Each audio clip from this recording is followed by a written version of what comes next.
नीरा नदीच्या खोऱ्यात झालेल्या अतिवृष्टीमुळे वीर धरणाची पाणी पातळी झपाट्याने वाढली आहे. पूर परिस्थितीवर नियंत्रण ठेवण्यासाठी गुरुवारी दुपारी 1:30 वाजल्यापासून वीर धरणातून नीरा नदीला 55,000 क्युसेक्सचा विसर्ग सुरू केलेला आहे. त्यामुळे नीरा नदीकाठच्या नागरिकांनी सतर्क राहावे असा इशारा नीरा उजवा कालवा विभागाने दिलेला आहे. गेल्या काही दिवसापासून नीरा नदीच्या खोऱ्यात जोरदार पाऊस चालू आहे. त्यामुळे नीरेच्या खोऱ्यातील 4ही धरणांच्या पाणीसाठ्यात वाढ झालेली आहे. नीरा देवघर धरण 60%, भाटघर धरण 67%, वीर धरण 85.55% इतके भरलेले आहे. तर बुधवारी भाटघर धरणावर 101 मिलीमीटर, नीरा देवघर धरणावर 151 मिलीमीटर एवढा पाऊस झालेला आहे.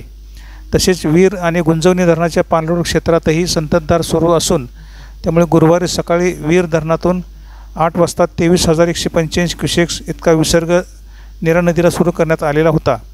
यामध्ये वाढ करून दुपारी 32,459 क्युसेक्स इतका विसर्ग सुरू होता. तर दुपारी 2:45 पुन्हा यामध्ये वाढ करून 55,644 क्युसेक्स इतका विसर्ग नीरा नदीला सोडण्यात आलेला आहे.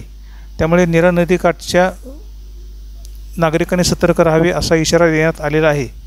या पार्श्वभूमीवर पावसाचे प्रमाण पाहता वीरमधून पाणी सोडण्याचे प्रमाण आणखी वाढवले जाण्याची शक्यता नीरा उजवा कालवा विभागाने व्यक्त केलेली आहे.